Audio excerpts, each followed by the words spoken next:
across the different ecosystems. So this should sound familiar to you. You saw a lot of emails from me last winter. We did a protocol review in 2 phases. They were due by the end of February, so just last February. We had a survey link to SurveyMonkey and then also provided editable Word documents on the internal DNR SharePoint site, and then also in the box where we had just Word documents you guys could go in and edit and let us know what you think. So that was, we split it up into 2 different deadlines just because it was so much information, but we had all of the field protocol documents available, as well as like following the field protocol, what happens. So that was your opportunity to just dive in and tell us what you think should be different and updated. Just a quick on the survey feedback. We had asked like, how long have you been with the program? Just to get an idea of how familiar they were with different things. And these are the different responses.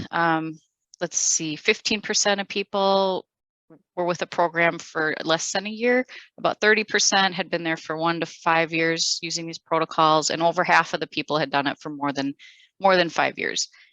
And then I asked what protocols people most frequently use, and incident report understandably rose to the top at 77% of respondents use incident reports, 60% use the Lake Early Detection Monitoring Protocol, just over half use Snapshot Day, and then it was an equal 46% across the board of respondents used our field preparation guidance, verification, how to take photos, and the voucher guidance. For the document feedback, I just pulled out the major changes that were suggested, and I'm listing them here in bullets, and it's going to be a lot to read through, and I have to apologize. I hate how many words I use on this PowerPoint, but for this purpose, it's helpful. So the feedback within the documents, as well as the edits and comments in the SurveyMonkey, say that the protocols were generally easy to use with some room for improvement. Let's see, well, who it applies to was a little confusion across the board, because people weren't sure if it was non-DNR staff should be using this or if it was only for DNR, or how it would apply for the counties, but it's really for everybody. On our website, it says DNR protocol, but we were going to name it professional level, but we didn't want, that sounds a little bit demeaning to the citizen protocol, so we just use DNR, and that can be edited. Let's see, formatting and where the protocol starts within the documents. They wanted to merge into one document. So because they're so similar, the protocols for lake, streams, and wetlands, just put them into one document and put everything in one document. That was like a major comment throughout, was that because they were split up into pieces, the different components. And that was simply because it evolved over time. And as it evolved, things got added to. So it was no longer in a document. It was really chunky. Identifying stations on streams, which has always been an issue. So doing a better job of like saying what a stream section is that we're actually monitoring for early detection.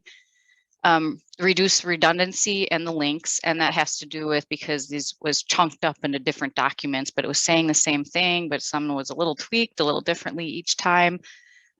That's now, we reduced all that redundancy in different links. It was almost like opening a Russian doll, going through our documents. So it was click to another document, and you have to look at a different Word document or PDF to get the whole story. There was pretty bold comments about the clunky and slow verification process, because it takes us a little time to say, okay, that's it, and then for that to appear on our website. We heard that loud and clear. Thank you. And that there was request to share the list of verifiers. The photo with the data sheet, there was some confusion or like not some feedback that was like going to be difficult to do, and that we needed to revise or take a good look at our status guidance. And that's the status guidance says when we say something's verified, or just observed, or no longer observed. So, and more bullets and words, the protocol updates, these are the different components. There's the field preparation, target species, field protocols, so for lakes, streams, and wetlands, photographing, verification, status, and vouchering. I'm going to kind of just go through and pull out what the main points were that we got the feedback on.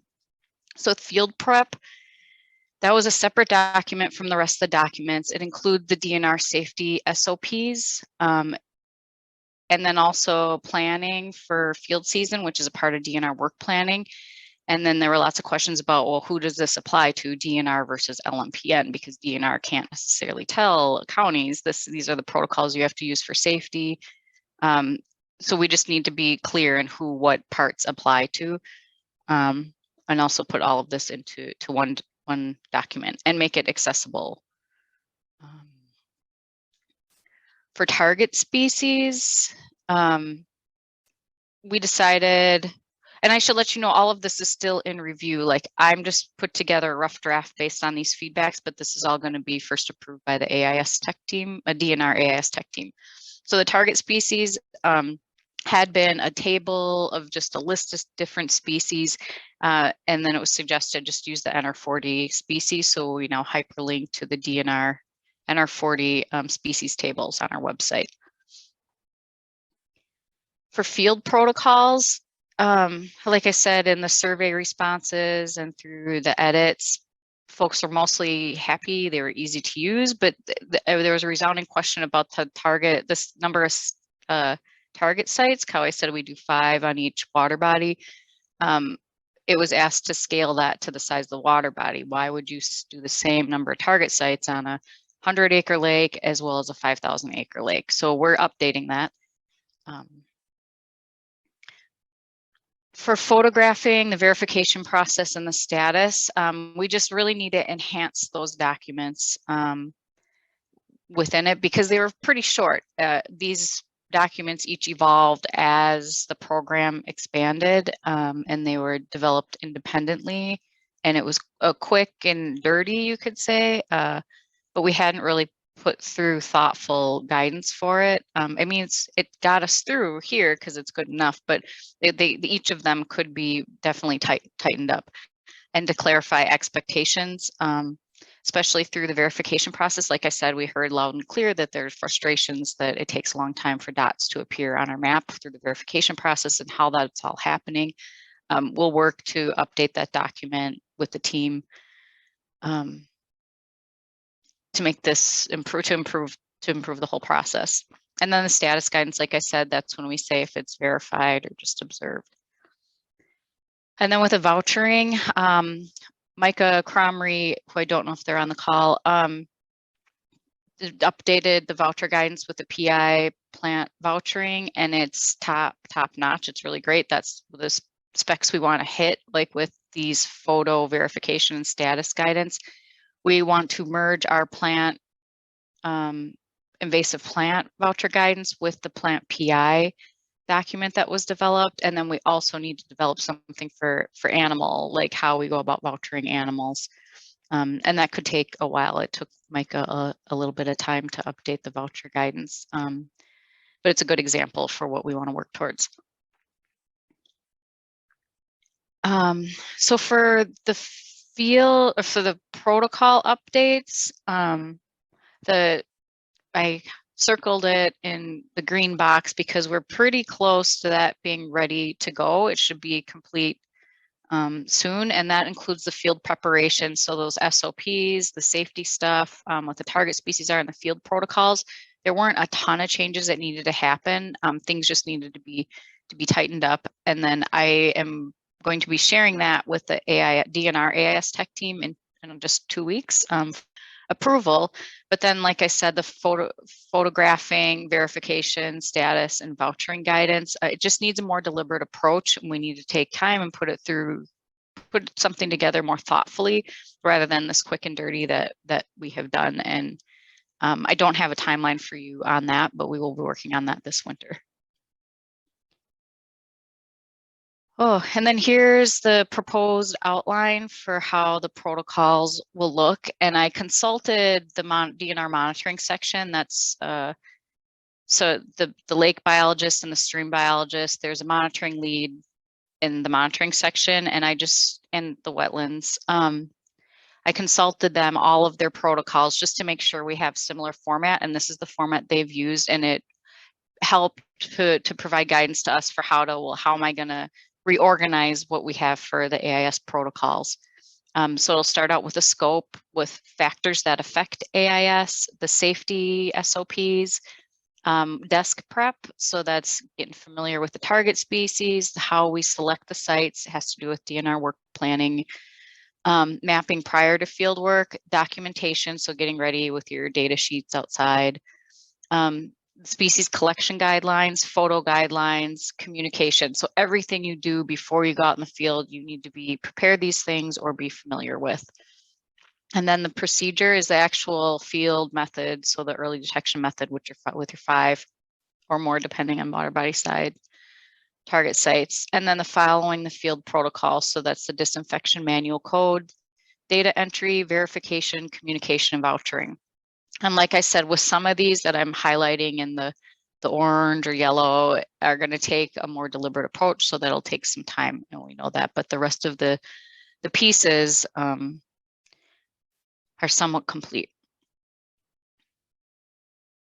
And this is the website where all the protocols live. It should look familiar to you. It has lots of useful links, and this is where the DNR monitoring protocols live.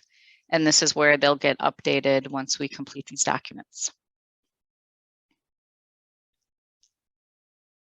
I'll pause and see, before I get into 2022 discoveries, are there like comments or questions?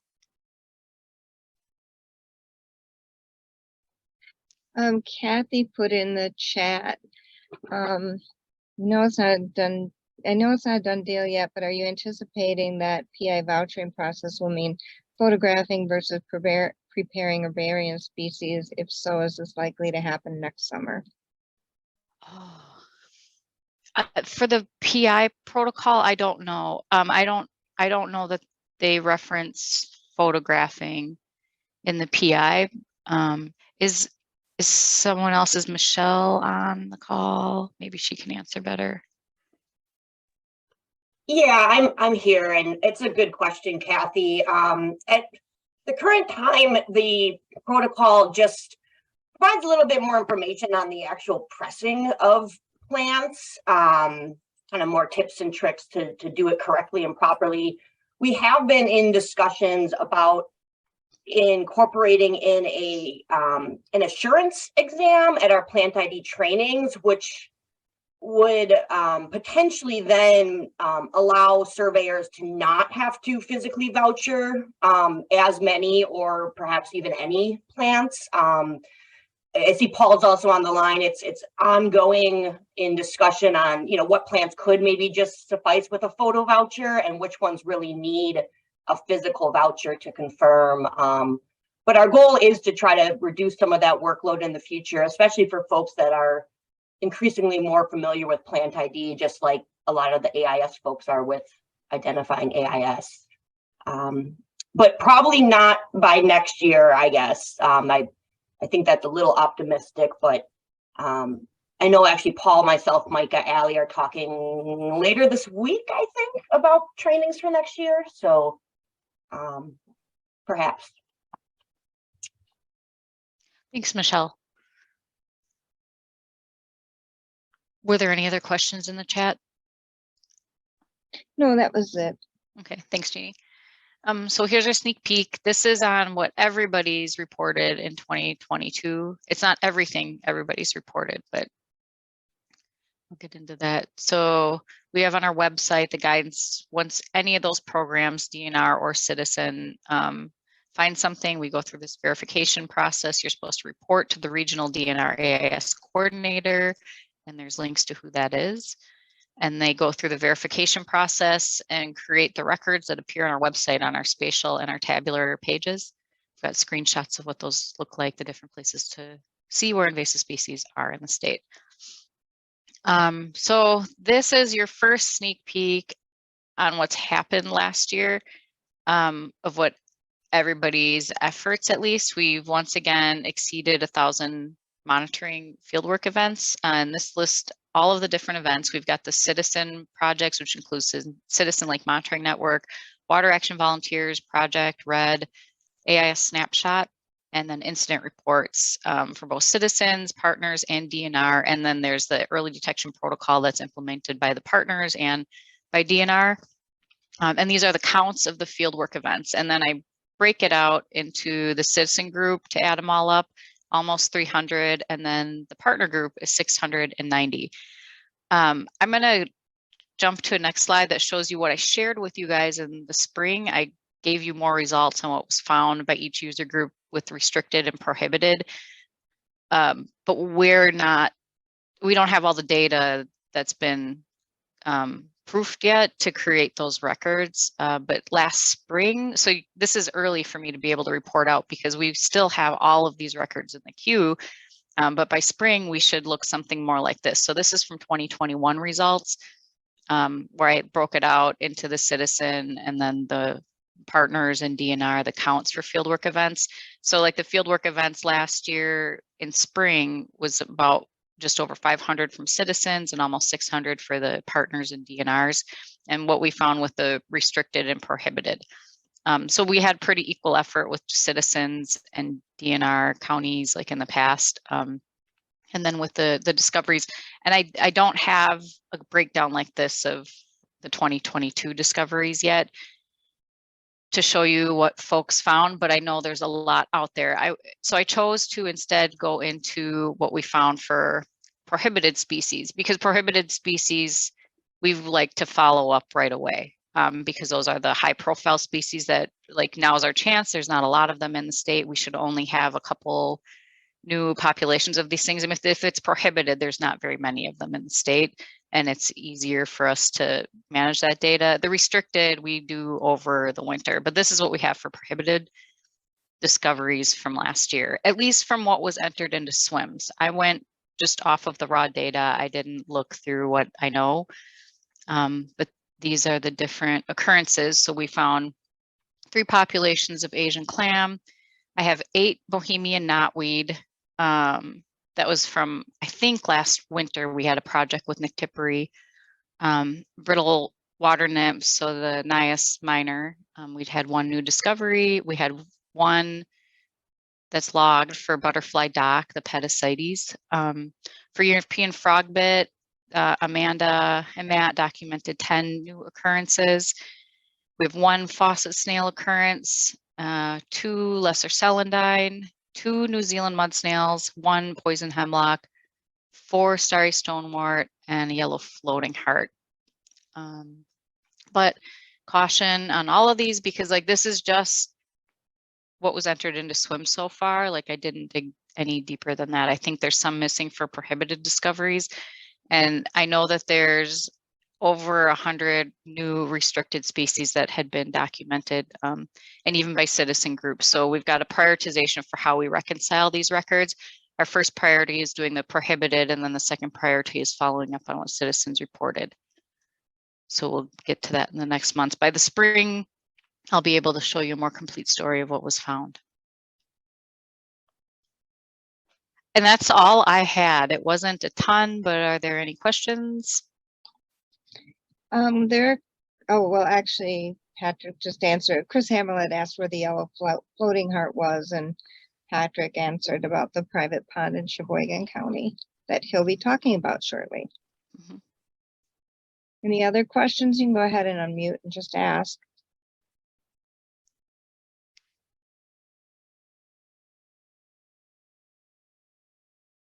Okay, well, if you think of any while we're doing other presentations, just go ahead and put it in the chat. You can, probably everyone knows this by now from doing a zillion Zoom meetings, but you can also even direct message by clicking on the caret next to the word everyone in the chat. And if you wanted to ask Maureen directly, you know, you can do that way too for anybody. But thank you. And I'm sorry I started the recording late. I got distracted because of my phone ringing. All right, so next up we have Amanda, and she just had so many partners doing this with her that I did not list them all on the agenda. But Amanda Smith is going to be speaking next with her various DNR and partners. Can you see the screen? Yep. Good. Actually, it's going to be me first, Jeannie. So good morning, everyone. For those of you who don't know me, I'm Matt Puz, the Wetland Invasive Plant Specialist with the Wisconsin DNR. And like Jeannie said, I'm joined by Amanda, Derek Thorne, Chris Acey, Jake Devine, and Sam Coyne. And we would like to give a status update on European frogbit, or EFB as we affectionately refer to it. Next slide, please. So just a brief agenda of what we're going to go over. Some of you in the call may be unfamiliar with the plant, so we'll go through a bit of European frogbit 101 quickly, a response overview, some highlights, and then some of the experiences of the Bay Area LMPNs. Next slide, please. And there's strength in numbers, as they say, so we'd like to give a big thank you to all our colleagues, partners, and volunteers that have been involved with the project so far. Next slide, please. So like I said, if any of you are unfamiliar with European frogbit, it resembles a small lily pad, and there's an image here with both so you can see the size comparison.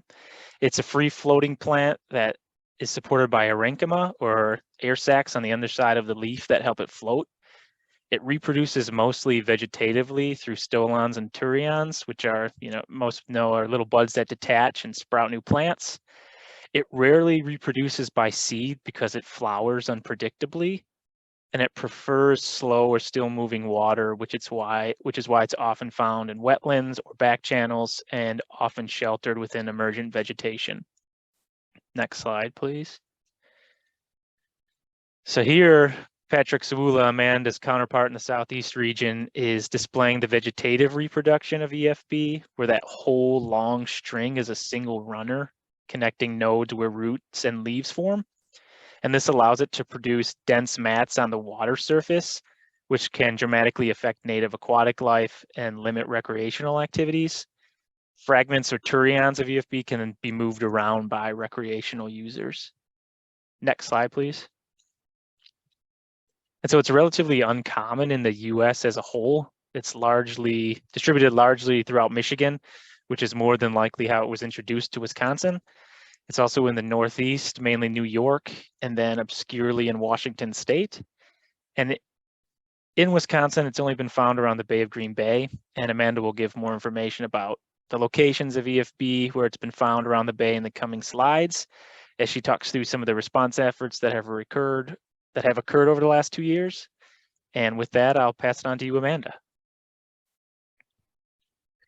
All right, thanks, Matt. So as I think most of us know on this call, it was found last year, late July. We got a report from a botanist doing a wetlands assessment for the Great Lakes Coastal Wetland Monitoring Program. And it was reported here at the stream that you see on the left. And in the distance, you can kind of make out the bay. And this photo was taken from a roadside culvert. And all of the kind of lighter green that you see along the cattails in the distance, that's all frogbit. And the yellow dot on the map is indicating where the first report came in from.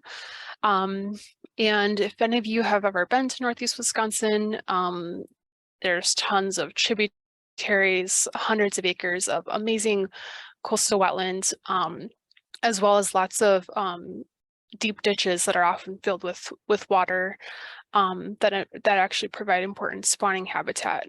So lots of suitable habitat for frogbit. And we realized right away that we need to get out and monitor as much as possible to see where else it might be. And that's exactly what we did. So here's just a sample of all of the maps from the various partners who helped monitor, get out on the landscape to all those streams, ditches, wetlands out on the bay. etc. And here are some typical scenes of what we came across. So the photo on the left is one of those ditches I mentioned, a small little patch, but then on the right, that's another ditch just covered in frogbit. In the center upper photo, that's some frogbit that's sort of situated on like a mud flat within a coastal wetland. So kind of get a feel for how the Seiche and the Great Lakes water levels plays into this.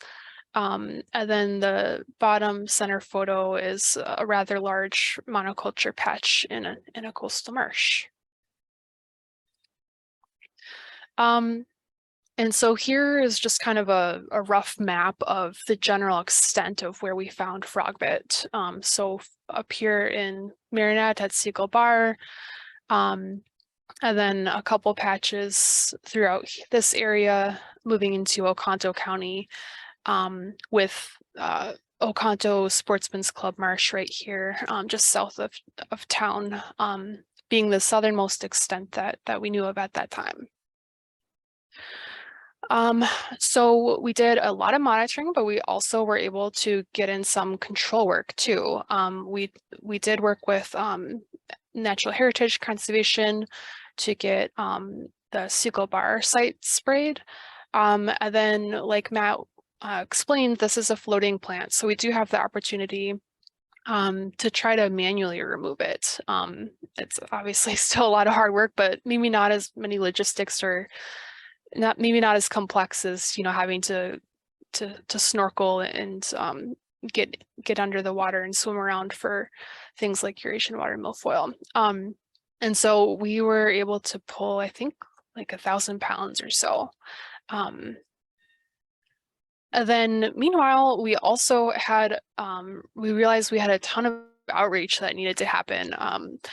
These places are frequently visited by waterfowl hunters, and so at that time, the early teal season was quickly approaching, so wanted to get out and contact waterfowl hunters, but also meet them where they're at. So some of the sites that were infested were also a part of the Learn to Hunt program.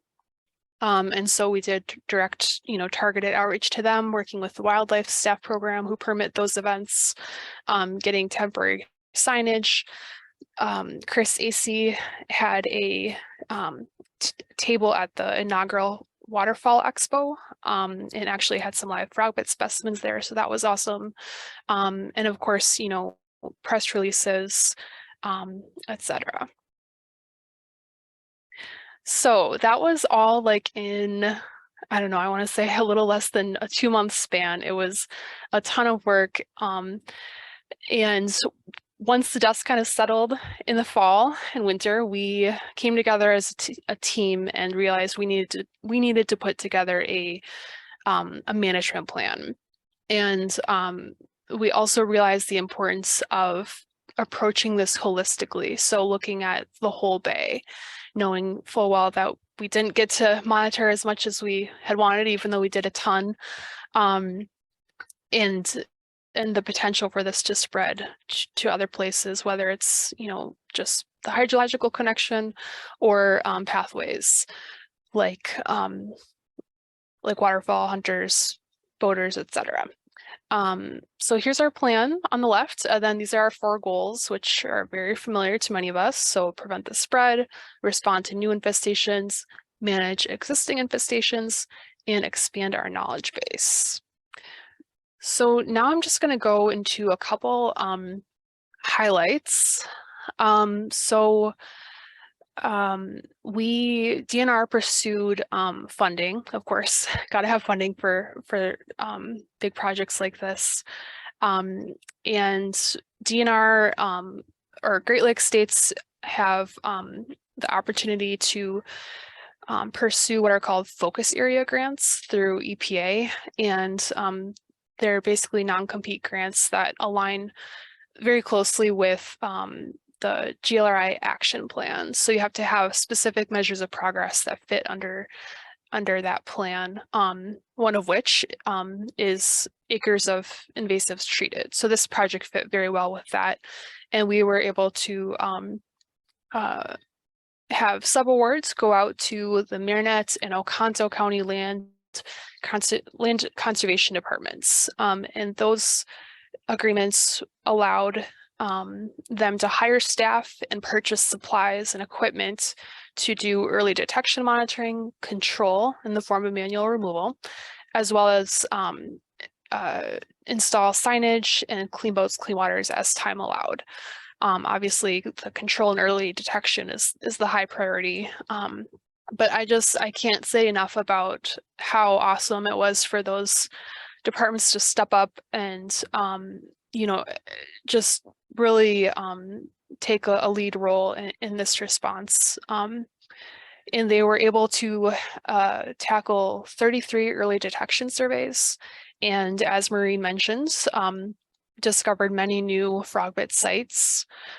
Around 46.8 acres or so were manually removed, and that equated to around 5,287.74 pounds, which is amazing.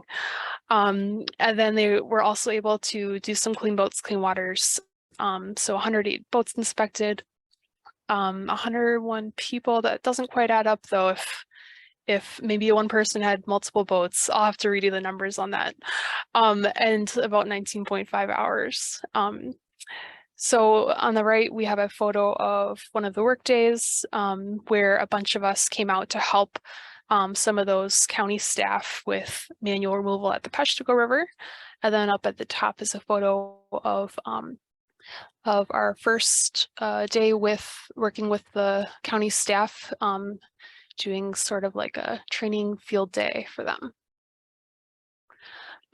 So the county staff were responsible for obviously work in their counties, so early detection and control, and DNR largely led the effort for early detection in Brown, Kewaunee, and Door counties. And we unfortunately did discover 3 new populations or 3 new infested sites, one being in Brown County at Little Tail Point, and then in Little Sturgeon Bay and the Fish Creek Estuary, which is part of or adjacent to Peninsula State Park.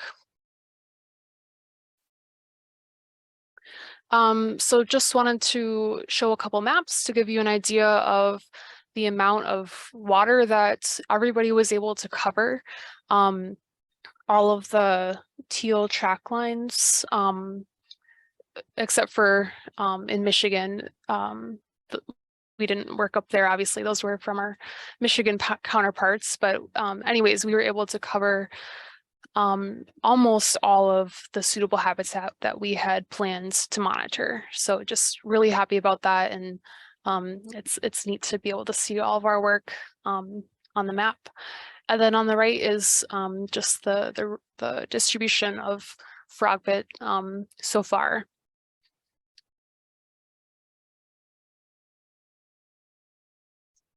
And then some of the larger populations that were found in 2021 were managed this year chemically. So I think there were 8 sites total and roughly about 15 patchy acres that were treated. And then as Amanda mentioned, many more patches were manually removed by the diligent work of our county partners. And manual removal, if you couldn't tell, is a great team building exercise also. Hopefully not too many of you find it any frogbit, but if you have a large enough group of people and a large enough patch, it is a great team building exercise. Next slide, please. So we also incorporated what's known as a standard treatment impact monitoring protocol, which was based off of a protocol used by Michigan. And it's basically monitoring before and after treatment to assess the impact of your treatments, as the name says. So we set up these standard plots at randomly picked locations where EFB was observed, and we identified all the plant species within these plots and estimated their percent cover, as I said, both before and after treatment. to evaluate our management strategies and then to adapt as necessary, which will probably have to happen because we did find so many more populations. So all that information has been, all that data has been collected, it's been input, and it's currently being analyzed now. Next slide, please. All right, and then our last goal was to expand our knowledge base about this species. And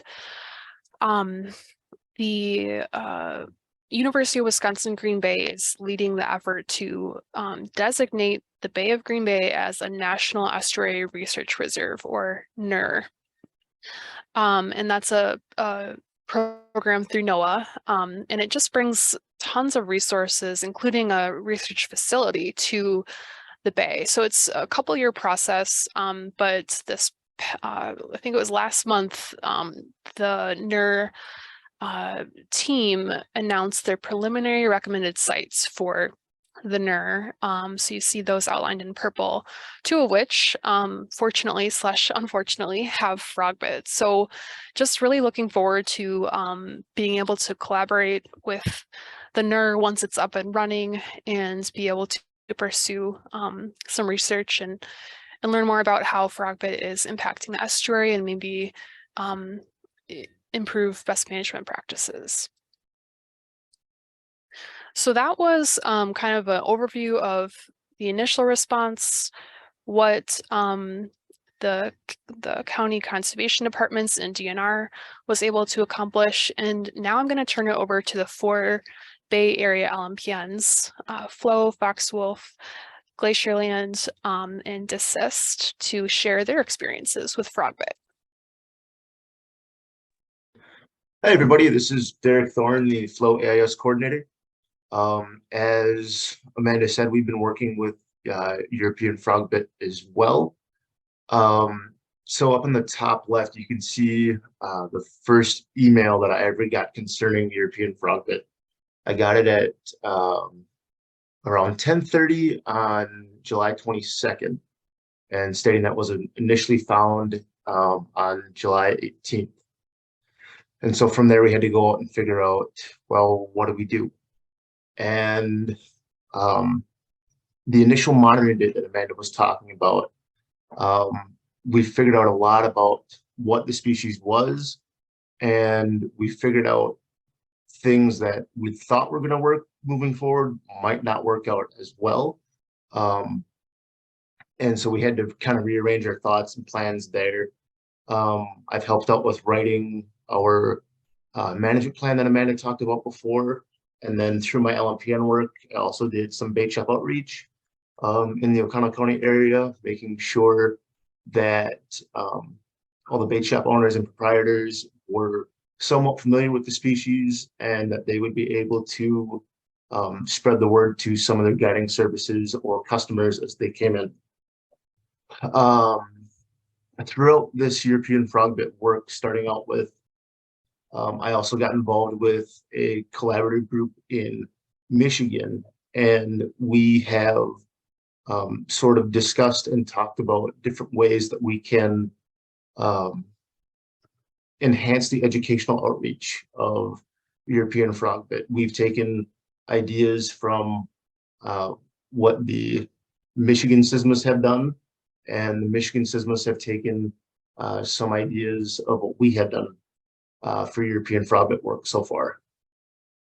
Flow AIS also received a early detection response grant to help out with technician trainings. The middle picture is our 2 Oconto County frogbit technicians for the summer. With the grant as well, I was able to help out with monitoring and removal assistance more this summer. Earlier on, it was more towards removal. Later on, later in August, we went back in and re-inventoried everything that we saw throughout earlier summer to make sure it was there or not there. And then I've also done a few presentations to the county board and a few other county entities on the impacts that we've been seeing. Let's see. I'll also be working on a educational brochure explaining kind of the ins and outs of frogbit, what it is, how it impacts, other things like that. After the LMPN grant deadline season, and then I'm also trying to figure out a media project where we can get a short educational video done with a media company in Green Bay. So I hope to have more information about that soon. That grant will be for 2023, so everything's got to be in by mid-November. And then other pictures that you see on the slides are just monitoring and removal days. I believe the picture on the bottom was just a little over 200 pounds of frogbit pulled. And then the one on the top was out in the O'Connell Marsh, where I will be leading a field trip for UMISC on talking about European frogbit and the impacts around the marsh area. Next slide. All right. Good morning, everybody. This is Chris Acey from Fox Wolf Watershed Alliance. I am the LMPN coordinator for 5 different counties, one of which includes Brown County, which we now have European frogbit in. Some of the experiences we've had with frogbit have been mostly focused around outreach and education with the city of Green Bay in Brown County, Appleton, Neenah, and the Fox cities. Those are all half an hour away or so.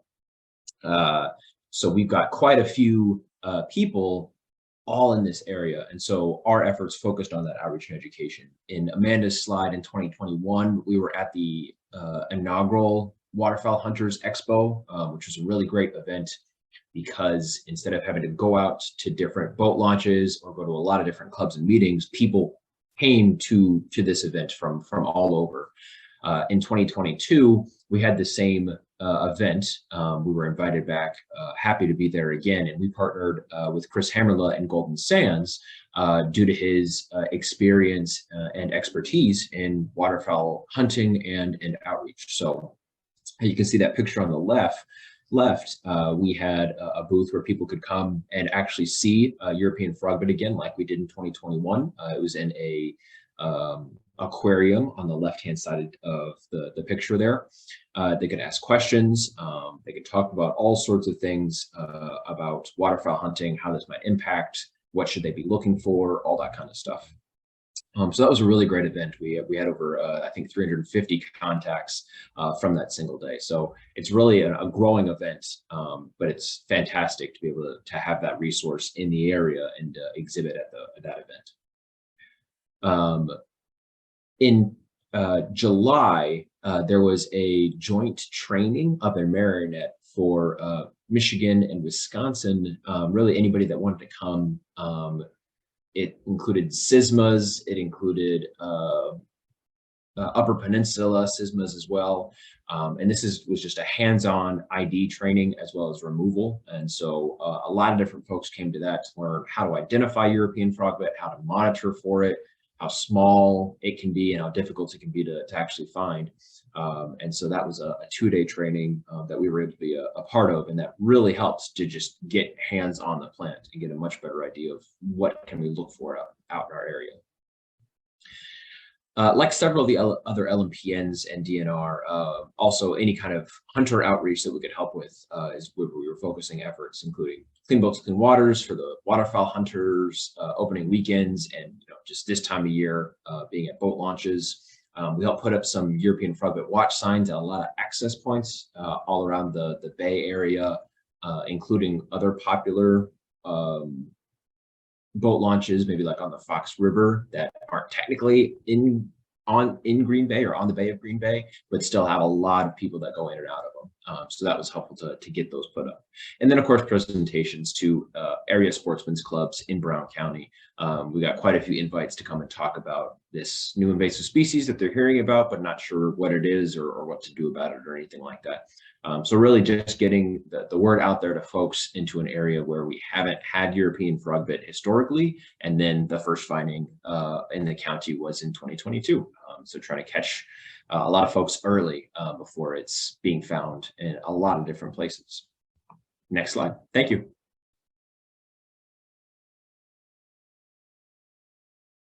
Hello.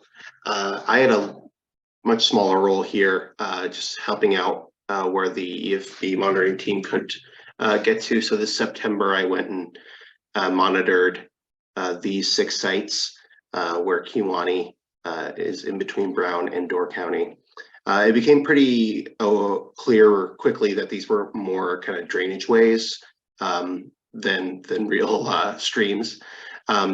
They snuck through private property, usually only about 5-6 feet wide, and there wasn't much water in them in September when I went.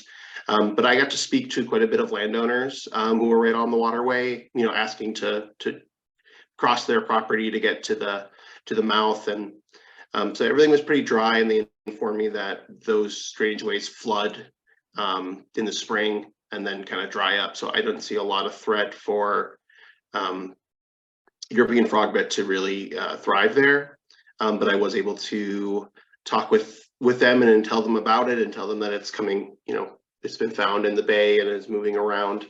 So they were really receptive and grateful for the information, and I will continue to educate people on identification in my LMPN duties in Kewaunee. I'll be meeting with the Lake Association actually later this week. So sounds like everyone's got a lot of great materials going, and to be really grateful if those could be shared, and I'll continue to spread them through the county. Hey, so I am Sam Coyne. I am up here in Door County, and we have a lot of shoreline.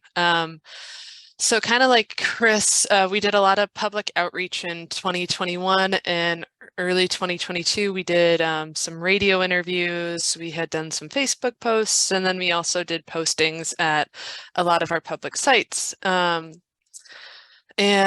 next slide. Oh, no, it didn't save. That's okay. I'm actually going to share my screen because I actually have some cool work that we ended up doing. Give me 1 second. All right, can you guys see this? Yep. Okay, perfect. So part of our efforts, we were working on identifying where in Door County would European frogbit show up, just because we had so much shoreline, and we are on kind of the Niagara escarpment. So we have a lot of rocky shoreline, and then we do have some kind of low flow areas. So we looked at this current data from NOAA. It is from 2013 and 2014, but it's pretty handy, and we're able to take a look at that, also looking at the NASA Earth View. If you don't know about these data sets, they're awesome.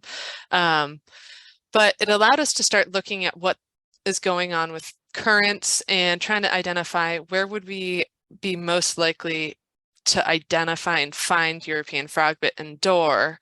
I'm just going through these slides. And so we did it for every month. And based on what we ended up hearing back from our county partners, it sounded like Turion production was in July, August, and September. And so we kind of flagged those as the important times to really look at how currents were moving in the bay. Again, because in 2021, we hadn't found European frogbit and Door, and Amanda had reached out to me in 2022 to confirm there was some in Little Sturgeon. And based on what we were seeing for current data, the kind of 2 images to the right that have the stars, it wasn't shocking based on what we were seeing for current movement.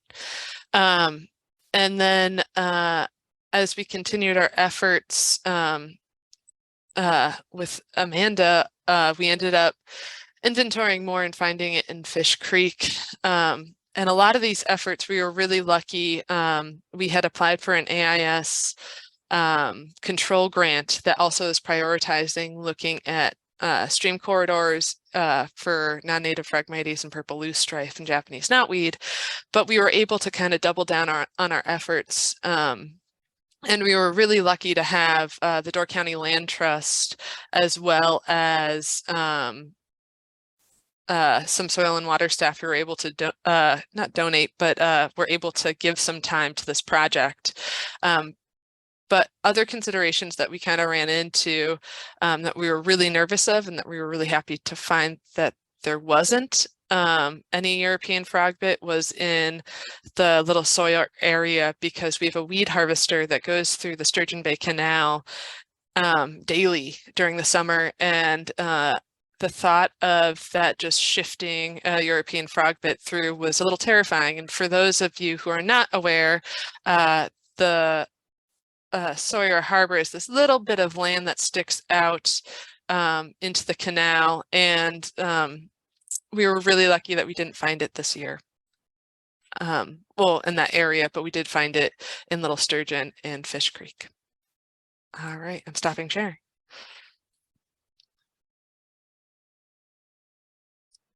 All right, so just one more slide then.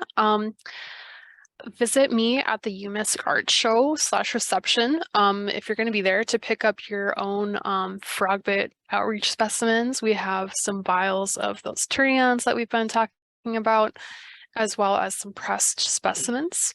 If you won't be at UMISC but would still like a specimen, just drop your mailing address in the chat and I'll mail it to you. Otherwise, thank you so much for your time. And if there is time, we'd be happy to take any questions. Yeah. So if anyone does have any questions, feel free to just go ahead and unmute or put them in the chat. Thank you guys for the really well-developed presentation.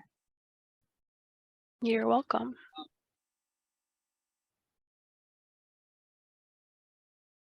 Just to bring attention, Chris Hammerla put a great comment in the chat. That Waterfowl Expo brings in hunters from all across Wisconsin, as well as folks from all across the US. I think we talked to somebody from Tennessee that was coming up, someone from Illinois. Like, we never know from person to person who we're going to talk to. Is this someone in Brown County or someone from far away? So like Chris said, really great opportunity.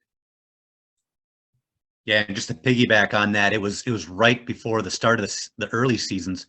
So it was a great opportunity to show those hunters what the frogbit actually looked like. And then, you know, really stress the point, if you're out and you think you find something, please take a picture and report it. I also am just going to say I was really lucky to be able to go to a county meeting with Amanda. I think it was in Oconto, and it was great that people were sharing their experiences, especially for these early detection species.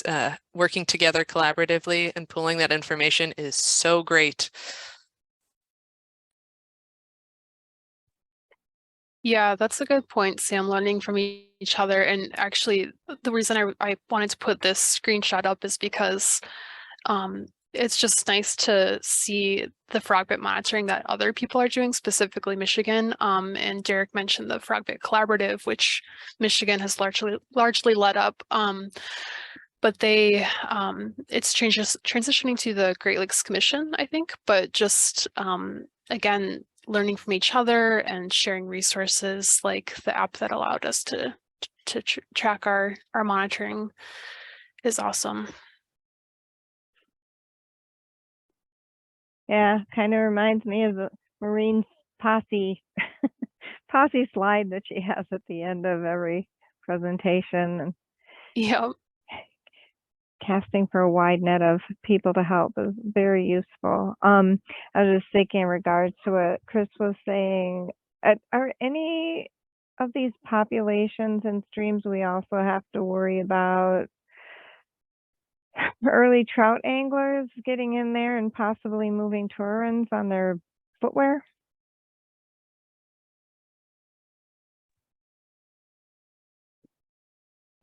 I don't know if these are popular for like trout fishing. Sherry, I see you're on. Do you know? I guess I don't know either, unless if trout streams tend to be faster moving water, then I would say frogbit maybe doesn't usually head into those areas. Okay, good to know. It is when Chris made the comment about how the the event was timely because of everything going on, and then being able to reach all those hunters right before they were about to go out, and just kind of remind everybody we do have the early trout opener, kicks right off in January, right at the beginning of the month. So everyone should kind of watch for events like that in their local areas. A lot of you already do, to catch those folks. If not for European frogbit, then definitely for like New Zealand mud snails and other things we've got moving around. I do have a Hey, question Jeannie. actually about that. Well, what do you guys see that the gear carrying at those Turians? Is it nets? Is it boats? Is it mud, or is it boots? I would say probably all the above, but they're like the perfect size to get wedged in your boots. And they also do, once they fall to the sediment and get up in the muck and everything, if you're anchoring in these areas and such, that's definitely a risk too. Well, the usual warnings about mud. Hey, Jeannie.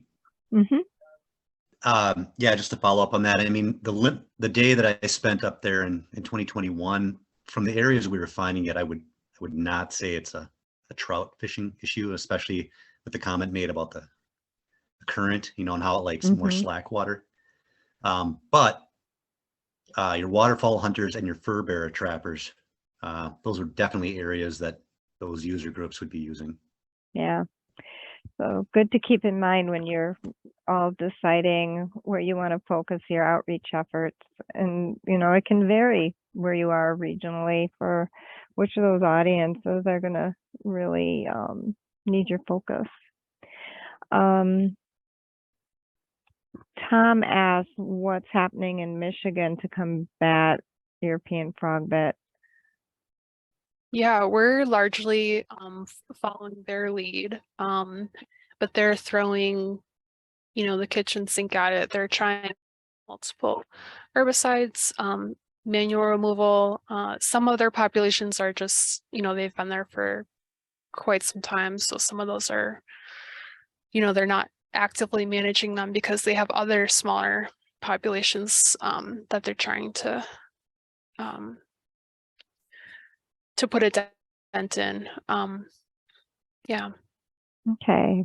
Yeah, I'll just add to that too, that it's been in Michigan much longer and it's more widespread. They've got it in inland lakes and things like that. So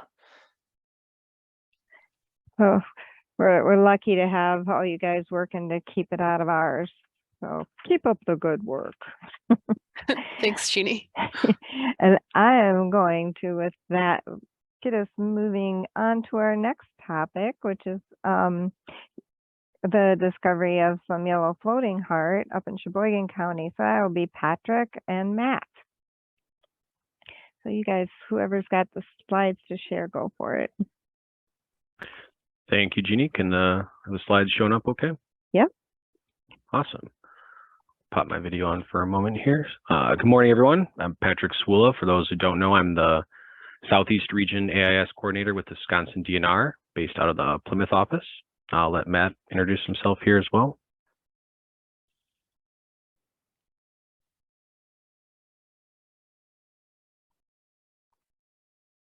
Hopefully Matt's here. This is intern. Matt went to the restroom. He'll be right back in a minute. Okay, sounds good.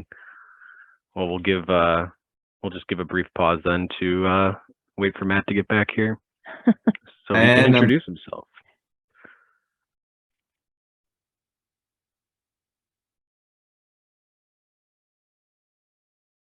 Is that you, Matt? Are you back? Yep, I'm back. Sorry about that. No worries. You want to just introduce yourself quick? Yeah, so I'm Matt Brauer. I'm the Sheboygan County AIS Coordinator that helped Patrick with the yellow floating heart finding. Excellent. So yeah, we'll be talking about a response. It's a much smaller scale response effort that we just saw about European frogbit. So this is a yellow floating heart finding that we had come up this year within a small pond at a private residence near Sheboygan. And I think with that, I'll let Matt kick us off with some info on yellow floating heart. Yep, so this is probably review for a lot of people, but yellow floating heart, it's one of our NR40 prohibited species. It's in the Nymphoides genus. There's several other yellow, or not yellow floating hearts, several other floating hearts, but this is the only one that has the yellow flowers. So perennial species, floating leaves, very distinct heart shape, kind of a little bit different than what you would see in our normal lily pads. A little bit smaller, look for those wavy margins. Yellow flower is, like I said, the big distinguishing characteristic we were looking for, and I'll talk about later how that kind of played into our ID. But 5 petals, fringe edges, held above the stalk, held above the water surface on the stalk. Other ones have white flowers, so again, I'll go into it more later, but that's our big identifier. And every seed pod can contain a lot of individual seeds, viable for up to 5 years. And again, I want to stress that this is on our prohibited list, not our restricted, which is why our response was a little more rapid with this one. So next slide. So how this population came to my attention was I had done a presentation to the Plymouth Area Gardeners Club back in November of 2021. And the landowners approached me afterwards, after I had included yellow floating heart in the presentation, and were a little bit concerned that they thought they had some in a pond behind their house. So I gave them my information and jointly responded with Patrick on the whole thing, but then it was a little trip out to the landowner's property to take a look at what they had. So I think next slide here can go to. So this is what I saw when I got out there. This was early in 2022. As you can see, nothing was coming up too much yet, but we were starting to see the start of the frogbit. Here you can see the small leaves dotted all over the pond here, but there weren't any flowers emerged. And like I said before, the wavy margins and everything looked like floating heart, but we needed the yellow flowers to confirm. And this is where it was kind of interesting, because the landowners told us that they really hadn't seen a lot of flowers emerge over the years. And it's kind of strange with yellow floating heart, because usually it's got a lot more flowers. It's kind of what makes it easier to identify. So next slide. So they observed a flower emerge in mid-June. They gave me a call, and unfortunately I was not able to make it because I was under the weather that day, but Patrick was able to go out and do the actual ID and stuff. So I think this is where I'll hand it off to him. Yeah, thanks, Matt. So as Matt indicated, we had a pretty good idea that we were dealing with a Nymphoides species from the beginning. However, we did need that flower color to get an ID on this finally. And so, as Matt mentioned, in mid-June, landowners reached back out and said, hey, we've got a flower, and sure thing, it is yellow. And so based on these photos, these are the photos they sent us, we were able to kind of start our verification process. So Paul and Michelle were able to help with that. And in the meantime, while we set up a time to come out so I could take a look at the population, Matt was going to join, like he mentioned, unfortunately fell ill that day. So I went out and was able to meet with the landowners to, both collect a voucher specimen, kind of document the pond a little more widely, and also to go over kind of next steps with them, different options for control and removal, as well as just continuing with that general education about this species. All indications are they really did not have any clue that this was invasive in the past. I mean, you can see from the photos that the floating heart is quite established in this pond, and so they had for a little while. So kind of working with them to help them understand, why this is an issue, some of the impacts it can cause should it spread to a, nearby water body and things like that. and kind of outline basically some options for them that they can pursue to help get this yellow floating art out of their pond. And so getting some input from various folks around the state, people who have worked with yellow floating heart before, doing some research, we kind of outlined kind of 3 options for them to move forward to help remove this prohibited species. So you can look at manual removal to just, essentially pull all the plants out, including it makes pretty extensive root systems, as a perennial species. Quite labor intensive, but doing this, you can keep the rest of your pond. I mean, you notice from the photos, it's quite a nice little water garden area right up against their house that they've spent a lot of time and energy creating. And so they may want to try and preserve as much of the pond as possible. However, manual removal, you're still going to have that seed bank, resprouts are going to happen. So you're going to really need to keep monitoring that. Chemical treatments, you could apply chemicals to control that. However, you're going to have some non-target impacts, and that wasn't very desirable to them based on, like I mentioned, the work they've put into having this nice water garden area, as well as just kind of some of their sentiments a little bit against using chemicals. Totally understandable. If you were to go that route, obviously you would need monitoring as well. Or the final kind of nuclear option, if you will, is to do a full reset of the pond. So drain it all out, remove everything, sediment, gravel, wash or clean the liner, replace it if you have to, and basically start over with a new pond. Even if you do this, you're still going to want to monitor for that seed bank for any potential resprouts. And so these landowners initially opted for manual removal to try and kind of preserve as much of their pond as possible. So they worked on that for several weeks. And kind of going through that process, they identified that that was going to be a little bit too labor intensive. They weren't really seeing great results just based on how established this population had been in their pond. And so after a few weeks of that effort, they did decide to completely reset their pond. So drained it, removed all the yellow floating heart biomass and other plants, disposed of that, disposed of all the gravel and sediment that was on the bottom, pressure washed all the rocks and liners in the area, and basically started over with new water, new plants, and basically a new pond. Couple just before, during, after photos of this. So from left to right, you can see the pond with all the yellow floating heart present, and kind of some action shots in the middle of their efforts to clean that out, clean the pond, remove the biomass and other materials, and upper right showing kind of the finished product, if you will. So this was, I believe, about mid-August or so they completed these efforts. One point I do want to make, you probably all noticed there are some koi fish in this pond. So koi fish are indeed a restricted invasive species under NR 40. However, there is a specific provision within NR 40. Shout out to Liz Tanner for helping me find that language, where you are allowed basically to have kois as a pet as long as they're in a safe confined facility that has no connection to surface waters. So in this particular instance, we found that they met those criteria for those koi fish. We did do a little response monitoring. You can kind of get the gist from the photos, but we were not too concerned. This little water garden is very small. I'd be surprised if it was 10 by 10 right up against their house in this neighborhood. But just to be safe, we did do some response monitoring of nearby water bodies, namely this creek system. So we did some early detection work, and then also just walked a good stretch of the creek there to monitor for yellow floating heart. And we also got eyes on a small kind of pond wetland area located in the neighborhood, just a little area with a couple inches of water, but still we're able to check that.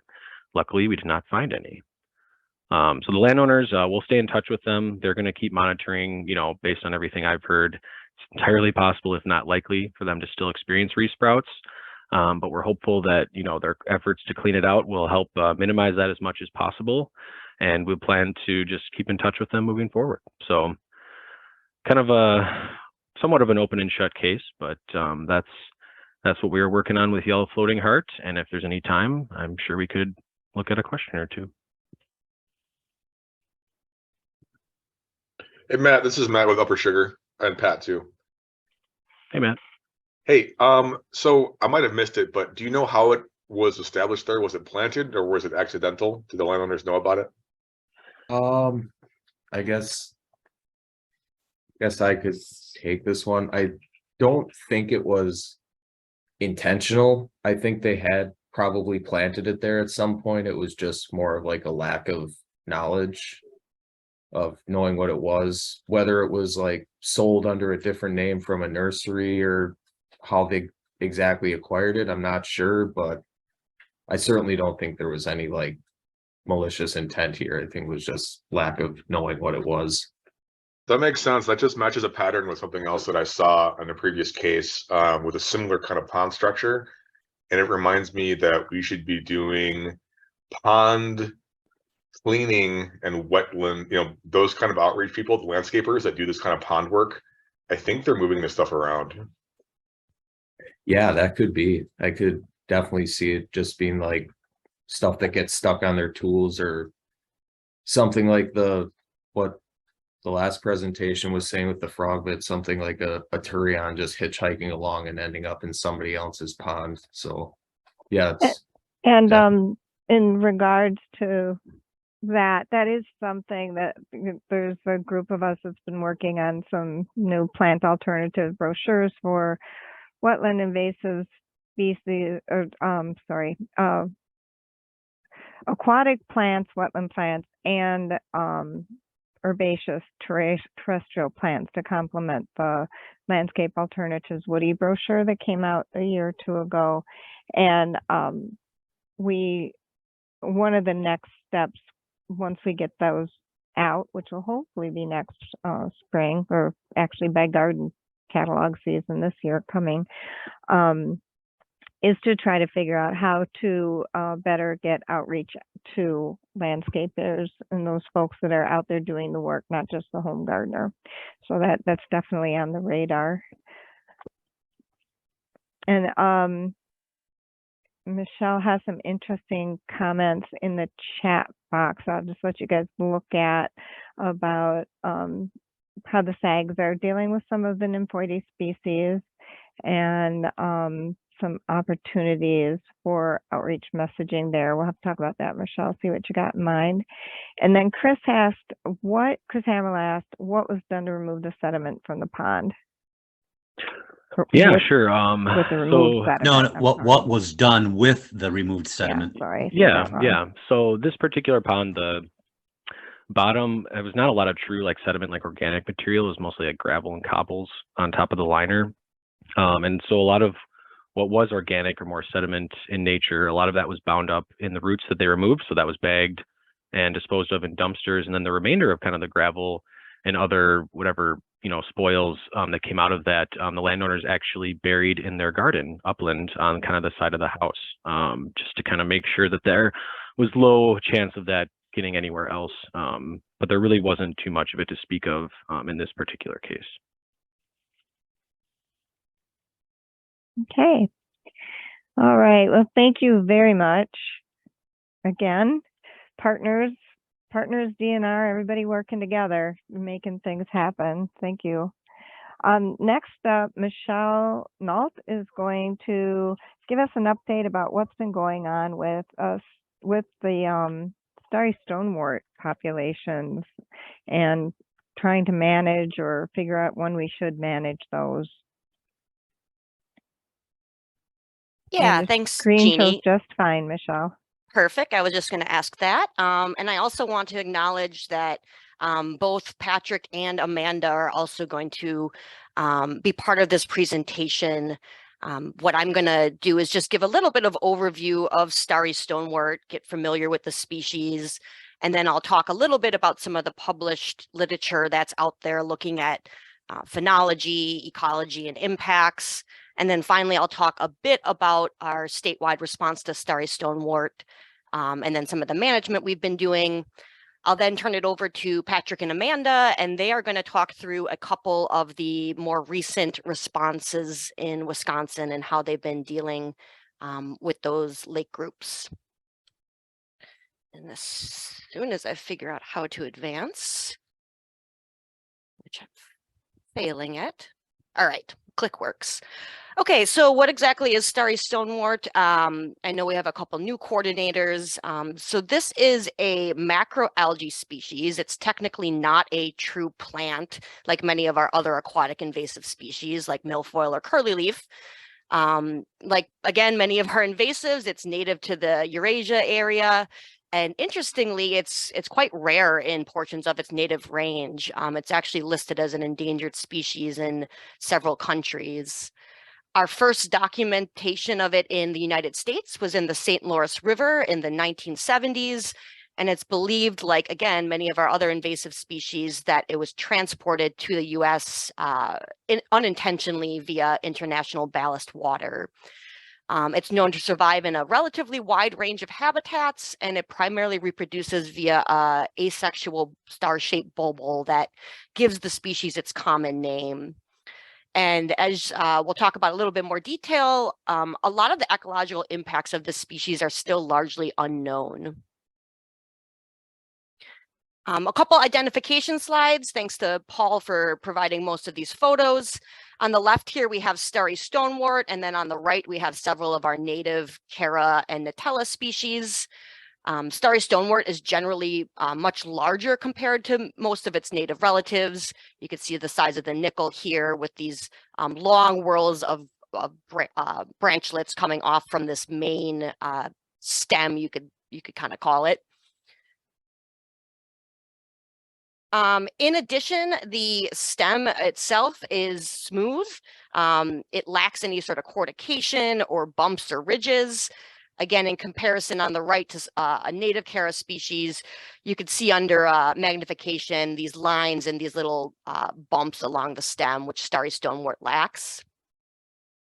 Another ID characteristic is off of these whorls of branchlets, there is often, although not always, a short bract cell coming off from the side. It gives it this uneven V shape.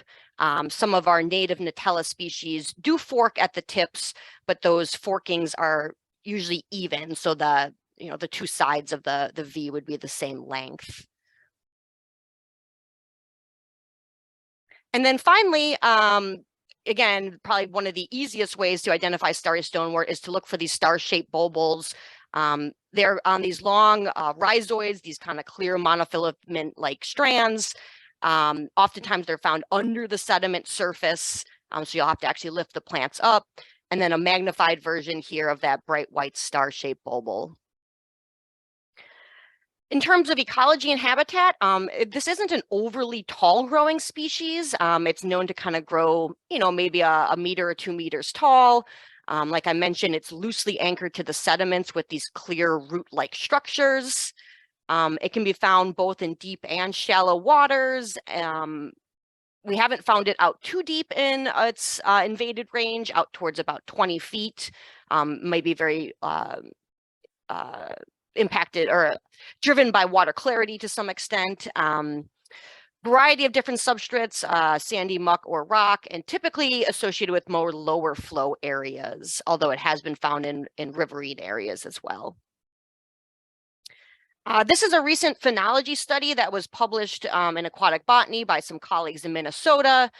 And this kind of lines up with some of our anecdotal observations here in Wisconsin, where starry stonewort really tends to put on most of its biomass quite late in the growing season. Maximum biomass oftentimes is occurring in late September and even into early October, with a pretty drastic decline seen as the winter months start to set in. This is important for folks that are out looking for starry stonewort because the detectability of new populations is likely going to be highest later in the summer. And incidentally, most of our reports of these species tend to come in August and later parts of August, and always on a Friday afternoon, without a doubt. Reproduction and dispersal, again, these specialized bulbal structures are the main way the species reproduces, but it can also reproduce via fragments. Interestingly, we've only found male starry stonewort to date, and so more or less there isn't any actual sexual reproduction going on, and the population is clonally being spread. And it's being spread primarily by human activities, boats, trailers, and anchors. Because of this lack of sexual reproduction, it is not believed that waterfowl are really moving the species around. The bulbils are not believed to make it through their digestive system, and it's not producing these zygotes because we don't have female plants. At least we don't believe we have them here. Some of this clonal spread is further supported by, again, a recent study that was published in Biological Invasions by Robin Seath and Ken Carroll. They analyzed genetically starry stonewort populations from Europe and across the United States, and they found that our North American populations were introduced from populations in Western Europe. Interestingly, all the populations in the United States are identical, except for 2 populations in Wisconsin and 3 populations in Michigan. These they differ very slightly. There's actually just a single switch in the DNA between an A and a T and a C and a G, if you remember your basic biology and genetics. It's not completely sure if this was a separate introduction or if this mutation happened after the populations arrived to the United States. But it does kind of give us an interesting tool that we may be able to help use this mutation to help kind of track how starry stonewort moves across the landscape.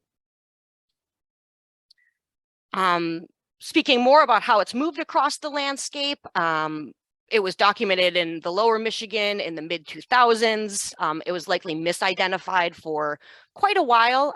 They actually called it a supercara for many years before they understood that they were dealing with Nitolopsis. Subsequently found in Indiana later, and then more recently in Wisconsin, Minnesota, and Illinois had their first verified population last year.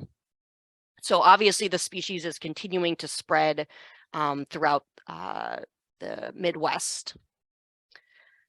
And again, another graph from Dan Larkin's paper in Aquatic Botany. I think one of the interesting parts of this graph here is this huge gap in time that we have. We had a couple very small populations reported out until the mid 80s.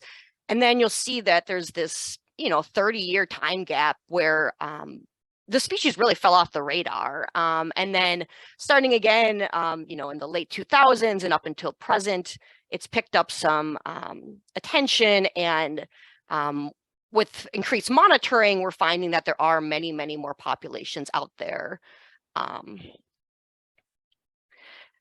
And looking into the future about where the species could go, there's been a couple of different articles published looking at modeling the habitat for the species. And obviously a lot of information and words on this, but the take home here is that this species still has the potential to spread further. There's significant parts of the northeastern US, the Midwest, and even as far into the western parts of the US that could be suitable for this species. Focusing a little bit more on the Midwest itself, regions of central Minnesota and eastern Wisconsin are likely the highest at risk. These are some of our more calcium-rich, more alkaline waters, where current models are predicting that areas of north central Wisconsin with lower conductivity, lower calcium, are likely lower risk for this species. There's also been a little bit work done in Canada looking at, again, what might drive habitat. Calcium was a driving factor. However, it was not the most important factor. There was other cations and other variables such as depth that also really drived and predicted where starry stonewort would be present beyond just looking at calcium, although it does have a constrained range where it's currently been detected. And then a little bit about impacts. This is really an area that research is lacking, and we're starting to get a couple studies looking at this, but it's primarily anecdotal and not very science-based. There's a lot of fanfare about, it's a plague, it's the death of a lake, this fear-mongering language. But really, we don't have a lot of information about how it might impact a lake ecosystem. Recently, there has been a couple attempts to look at native plant impacts. Most of these have been smaller case studies where they've looked at 1 or 2 lakes. And in summary, starry stonewort can potentially have an impact on native plants. They have observed declines, a study in New York, as well as a study in Minnesota. But these declines can be mixed too. In some cases, Declines have been observed in some lakes, but not others. In other places, declines were observed early on in the study, but later in the study, native plants were able to kind of rebound and recover and sort of push starry stonewort back a little bit. And then recently also another study in Canada that looked at starry stonewort and native plants and also looked at the interaction with Eurasian water milfoil, which was pretty interesting. And then one final study here about prevention. So we've done a little bit of work looking at the best way to prevent starry stonewort from spreading. It seems that freezing or drying are good options if you can get at least 24 hours of freezing or dry time. Steaming is also a good option. Between 10 to 30 seconds of steam will effectively eliminate the bulbul's viability. Chlorine is not a good option. The chlorine with a 10-minute exposure did not completely kill bubbles. And then there's also been another study done by Wes Glisson looking at large clumps of plants versus smaller clumps of plants, and found kind of similarly that if you can, wait between, a day to a couple days, that less than 5-day drying time, that should effectively kill the starry stonewort vegetative fragments. All right, and then I'm going to summarize a little bit of control research that's been done. There's been a few studies. I'm going to kind of go through this pretty quickly because it's technical in detail, and long story short is that nothing's really working. And then I'll talk a little bit about Wisconsin before turning it over to Patrick and Amanda. So one of the first and I believe the only field study published to date on starry stonewort was one done in Lake Cronus, Minnesota. This study looked at a copper algicide in combination and alone with mechanical harvesting. And the take home of the study was that they were able to reduce the biomass over the short term, but they really did not have any impacts on decreasing the bulbils. The bulbils were as prevalent as they were, if not more prevalent, after the algicide treatment. They also observed recovery after the treatment occurred. And we're currently working with them to conduct more of a meta-analysis looking at a variety of different management techniques across the Midwest. Two other studies that have been done. One was an Army Corps study that looked at, again, a variety of different chemicals under lab settings. They did, again, find that these copper-based products can significantly reduce the biomass, and they found they can reduce bulbul viability. Again, recovery was observed. There was none of these treatments that resulted in complete control.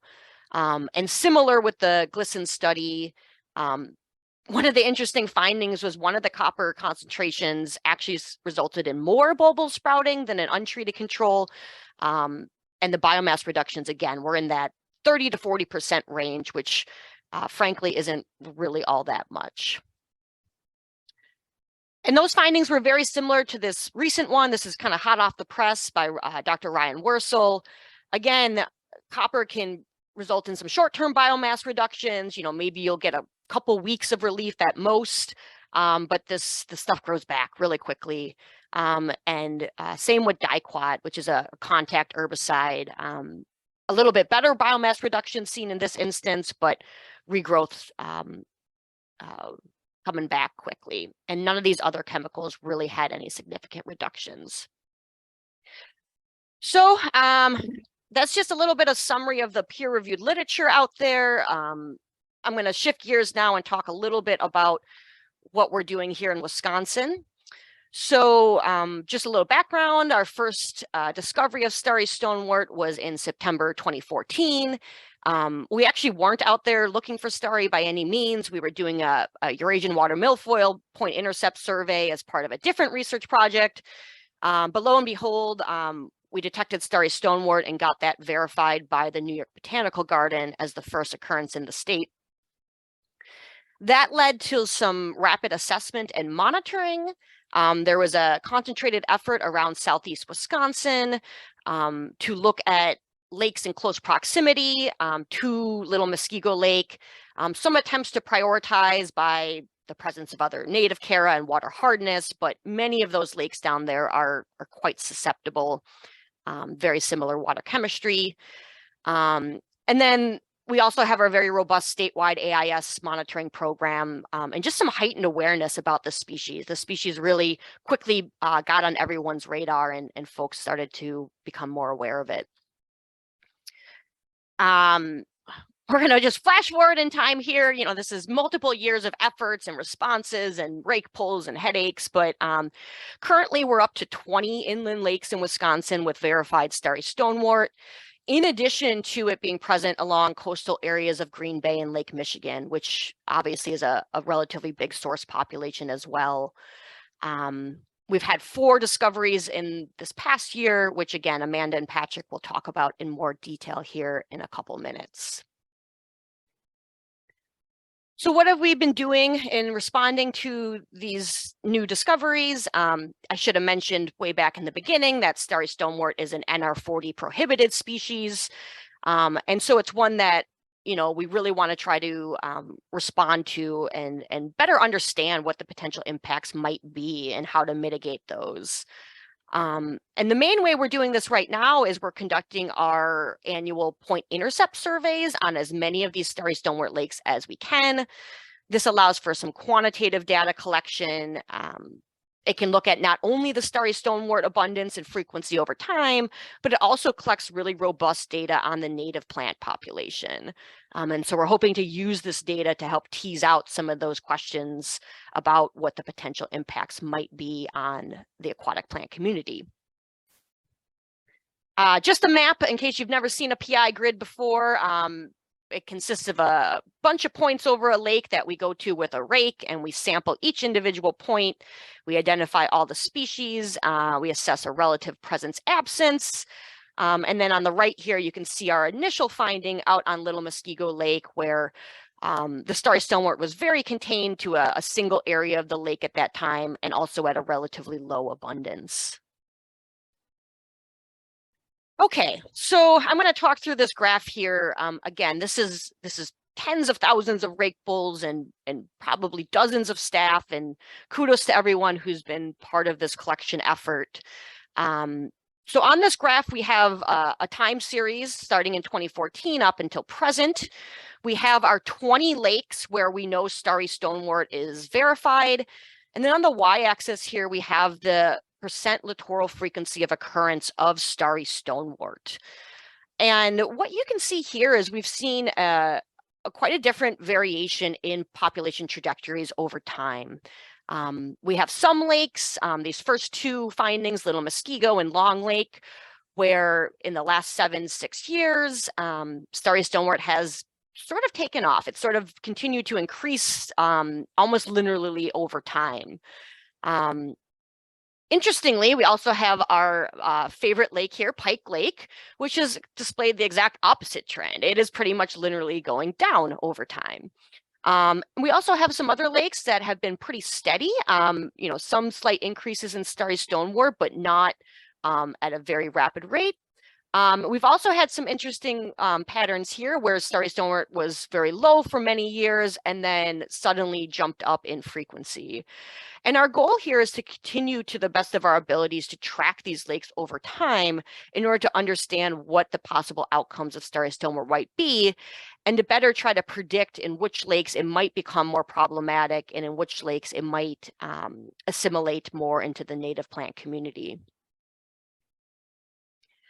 There's a lot to tease out from this data, and frankly, we just haven't had a lot of time to really dig into it much, but this is a graph that was just kind of quickly pulled together that looks at the average number of native species per site in starry stonewort lakes where we had at least 3 years of data.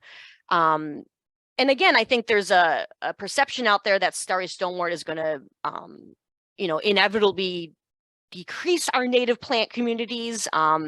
Certainly, there are some indications that there are some declining trends in natives, but there's also some other lakes where we really haven't seen native impacts looking at this particular metric.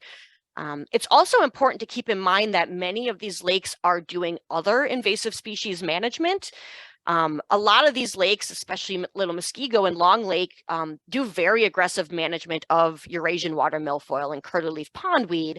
And so it's going to be hard to tease out if these native impacts are really due to the starry stonewort or if they're due to some of the other invasives or some of the other management activities that are going on in these lakes. Another quick data graph that we pulled together is looking at Cara. Cara is a species that previous Minnesota study found that was impacted by starry stonewort. Interestingly, in our current data set, we don't really see much of an impact in Cara. Even in these lakes like Little Muskego and Long, that we have seen this sort of rapid increase in starry stonewort over time. So this is kind of interesting to also look at, and we'll be looking at some other native species as well. We do collect water depth at each of these sites, and so starry stonewort tends to like these shallower waters. It's kind of most common niche seems to be somewhere in this 3 to 6 foot zone.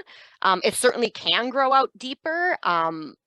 But it does seem to, at least in our current data set, have a preference for these more near shore areas. And then finally, I just wanted to talk a little bit about what we're trying to do to manage this species. There are a variety of different techniques that are out there that we've tried. There's been many chemical treatments done. Several of these have happened in open water. We've also experimented with these limno barrier curtains, which are intended to prevent water movement off-site and keep that herbicide where we want it on the target plants. We have at least one lake that's done a drawdown, a couple lakes that have looked at dash and hand pulling, also one that has done dredging, and then our no management lake.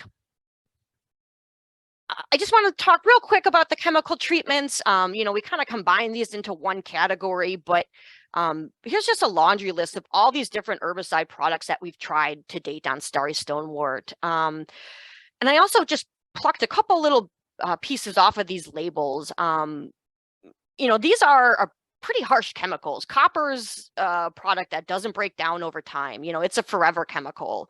Copper and things like hydrothol are also pretty toxic to fish and aquatic inverts.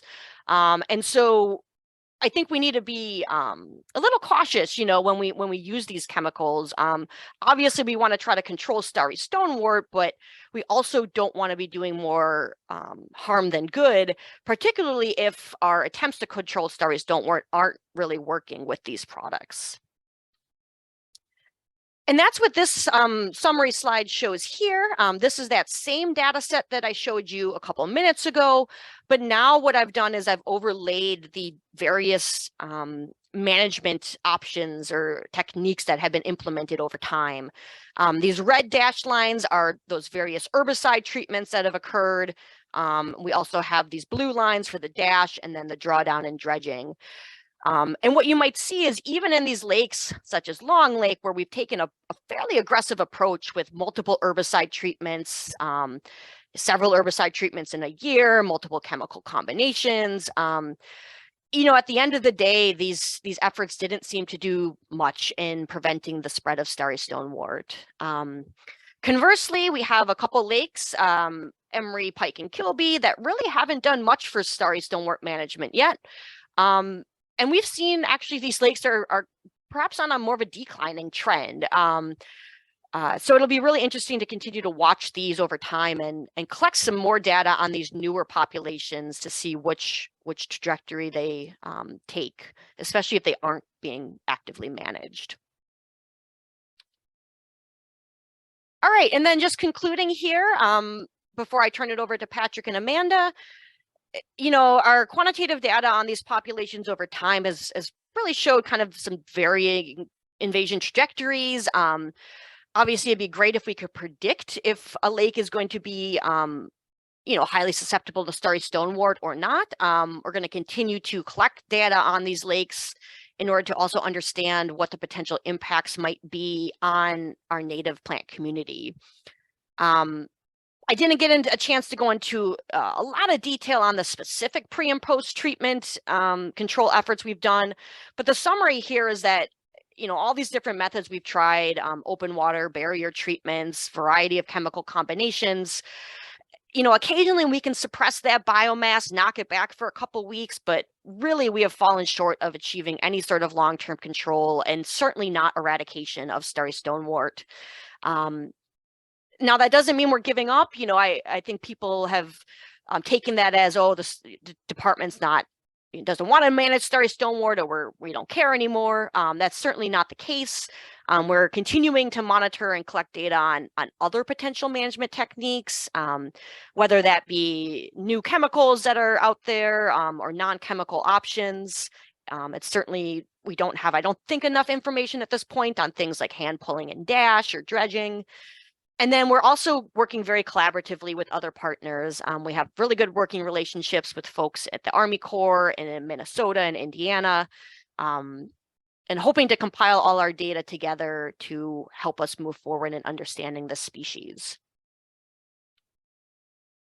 So with that, I just like to, again, acknowledge everyone that's been part of this effort, particularly this past year.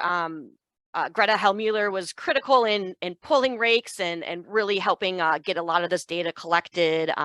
Micah Cromry also pitched in, and of course, Patrick and Drew over in Southeast. And everyone else who over the years have been involved, and I apologize if your name didn't make the list. I know that there's many more out there who have contributed.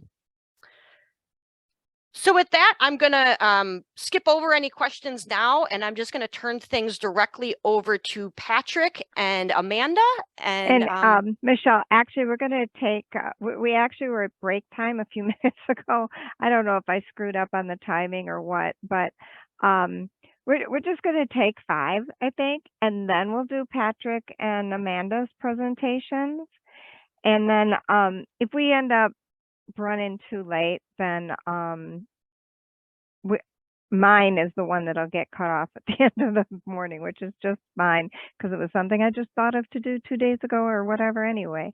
So and Liz doesn't think she's going to take the full amount of time. So thanks, Michelle. And anybody has questions for Michelle, also you can throw them into chat, and then we will be taking a quick break. I'm just going to pause the recording. They can introduce themselves. I mean, I guess what I can say is they're both rock stars, and they're certainly busy. And yeah, I think what they're going to say now is just really important to a lot of the coordinators who may get that cold call on the Friday afternoon with a new verification of starry stonewort. So yeah, I'll just let Patrick and Amanda take it away. I'll just advance their slides for them. Well, thank you, Michelle, and right back at you.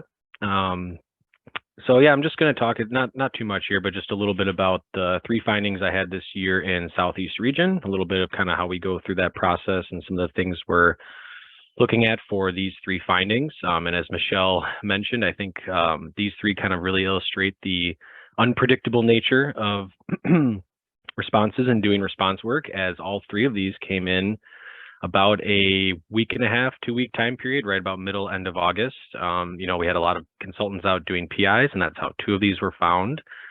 And so, yeah, I think we can go to the next slide, and I'll talk a little bit about each of these 3 individually after just a little brief overview of the response framework. So, you know, what happens when the call comes in, as Michelle was saying, you know, oh, it's Friday afternoon, or whenever it might be. You know, typically I know we're all familiar with this, but, you know, typically we're going to drop everything and try to jump on that as soon as possible and begin coordinating and responding in the best way we can. Going through the process, you know, I just wanted to illustrate, as we've seen all morning for all our presentations, you know, it really does take a village.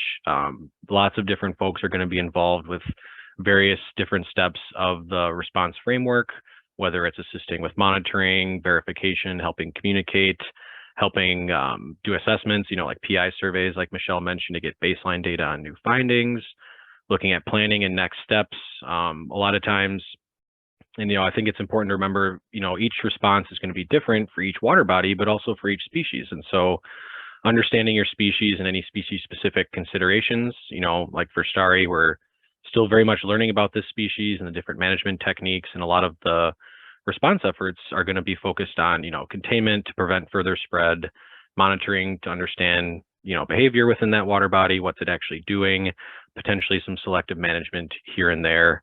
And so, yeah, I'll talk a little bit about the 3 I had. A lot of those are pretty solidly kind of in the planning or monitoring phase, and just a few things we're looking at moving forward, working with the various stakeholders around each of the 3 water bodies. So why don't we go to the next one, and I'll kick it off with Lower Phantom Lake, which is located in Waukesha County, right next to the village of Mukwonago is kind of the urban area you can see on the right side of the map here. So this is a pretty popular lake, just being in kind of the Milwaukee area bubble, sees quite a bit of traffic.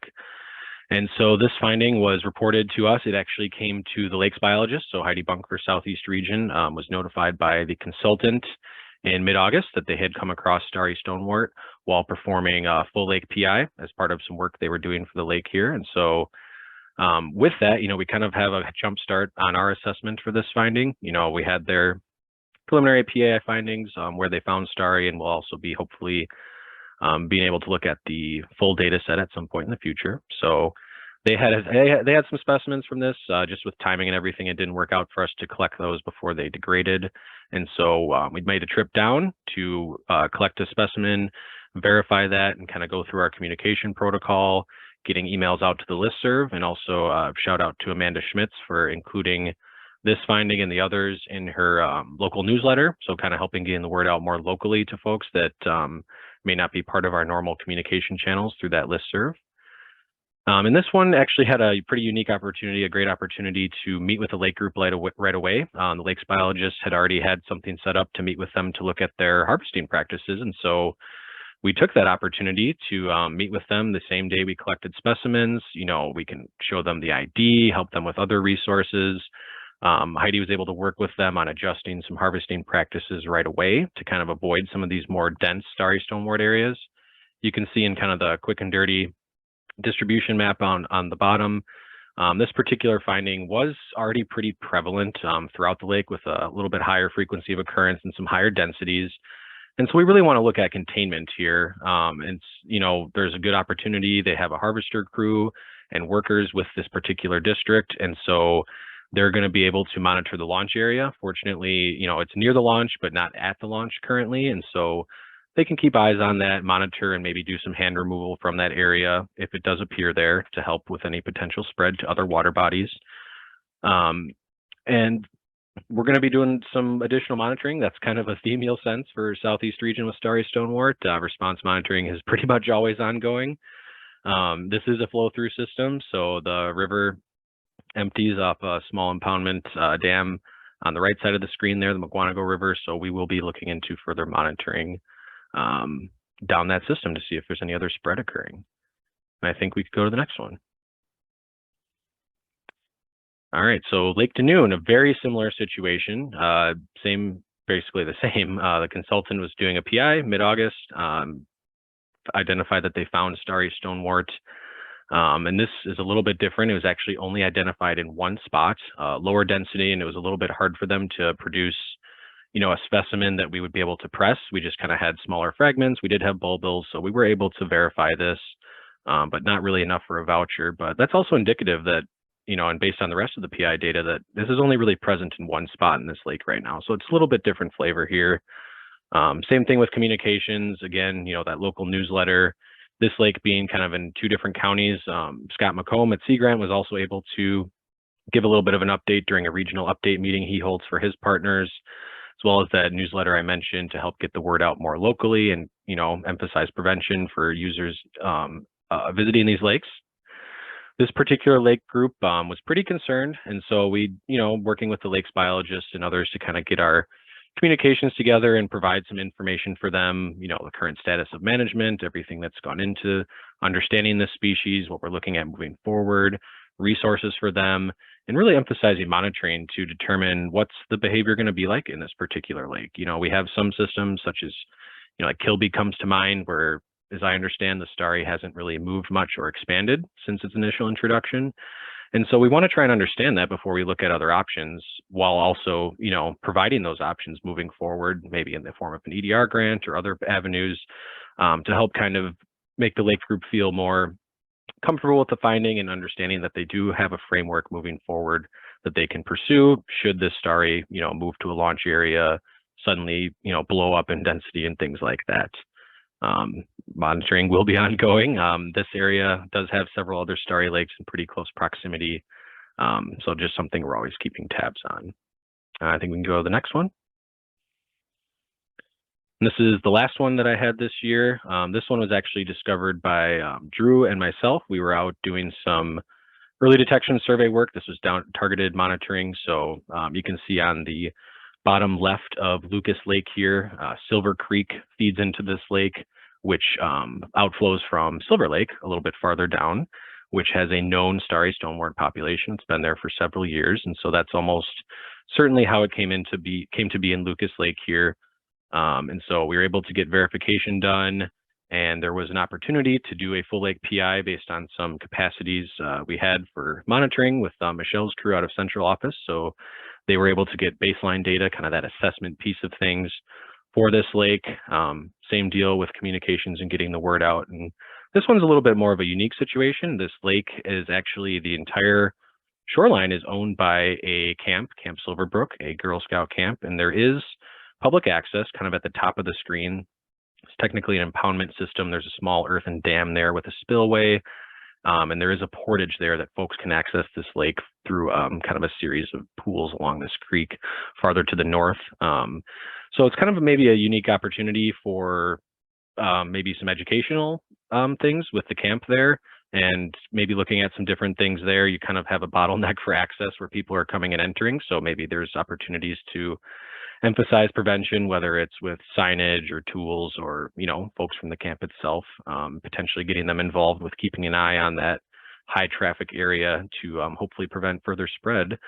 However, like I mentioned, this is a flow through system, and we've already seen it spread into this system via the creek. So, you know, there's a chance it could spread out of it further. And so that's something we'll be keeping tabs on moving forward. You can see on the map there, the subset. This was another one that was kind of a higher frequency of occurrence. And so with this whole lake being occupied by the Girl Scout camp, I think it'll maybe be an interesting study lake moving forward, depending on if any other activities occur. That's a pretty quick and dirty rundown. I'm hopeful we'll have some time for questions, but with that, I believe I will throw it over to Amanda.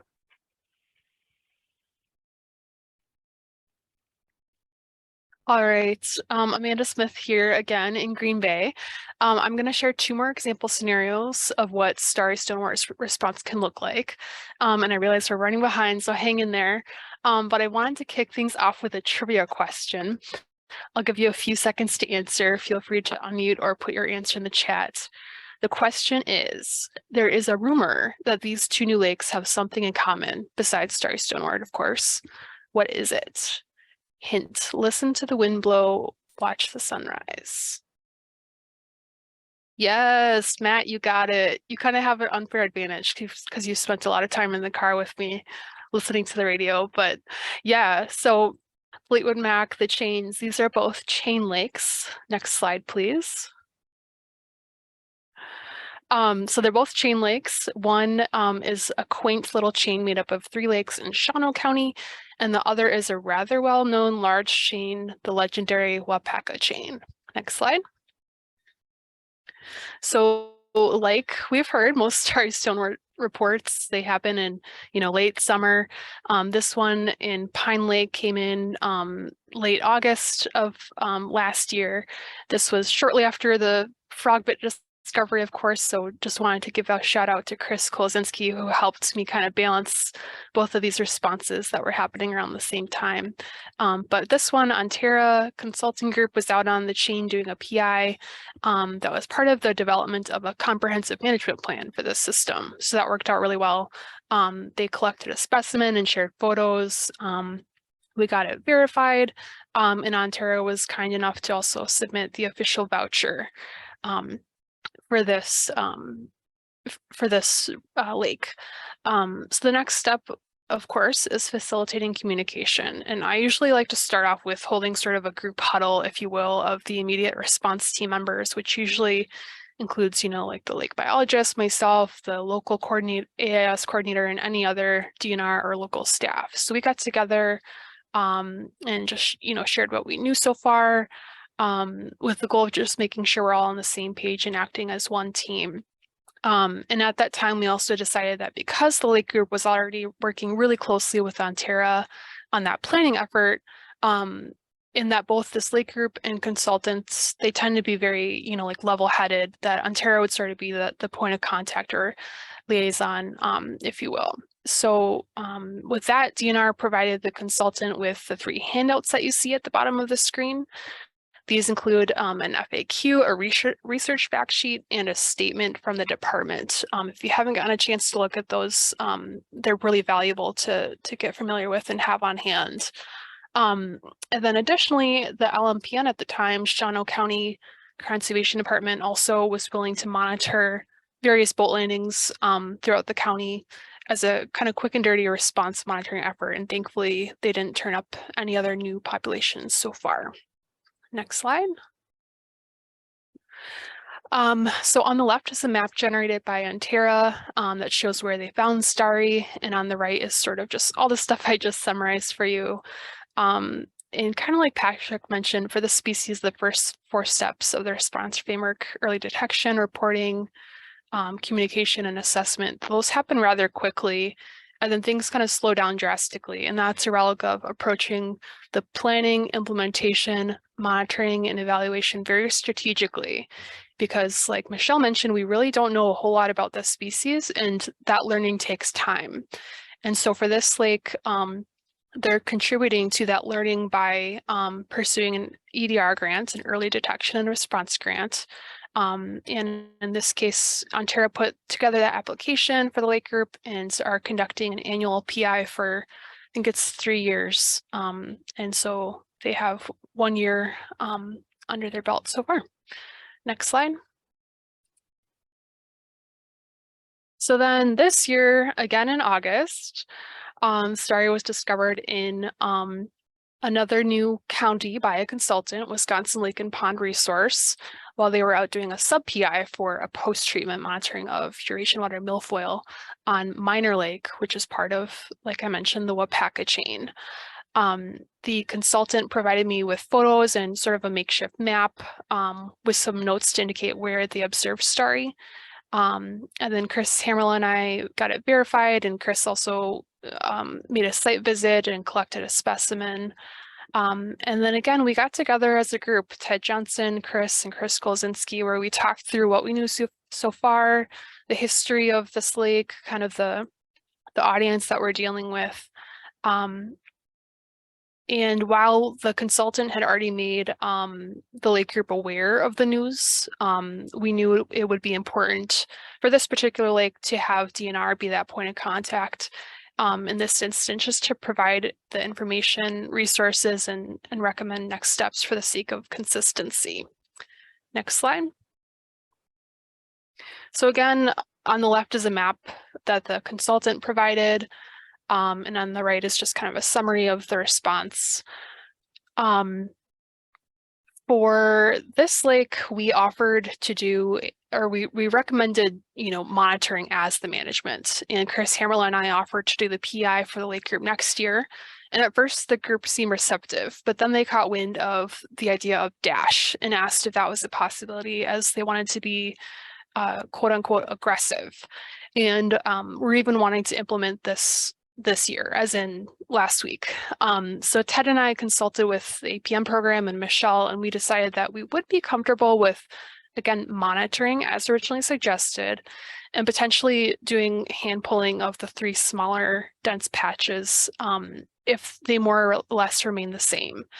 Again, funded by an EDR grant. And the reason we were comfortable with this, with at least kind of opening the door to consider hand pulling, is that it would be a good compromise to provide comfort to the lake group while also potentially contributing to the knowledge base.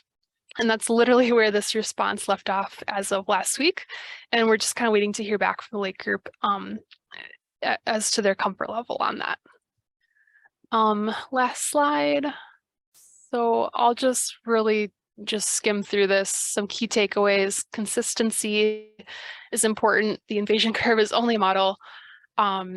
It's really hard to balance empathy with science. And on that note, Starry is a great example of the importance of relationships with the water body itself, the new species, and with each other. So anyways, just thanks so much for your time, and hope you enjoyed this Fleetwood Mac inspired overview of the two Northeast Starry Lakes. Thank you, Amanda and Patrick and Michelle. I love your last 2 points, Amanda. So relationships and the empathy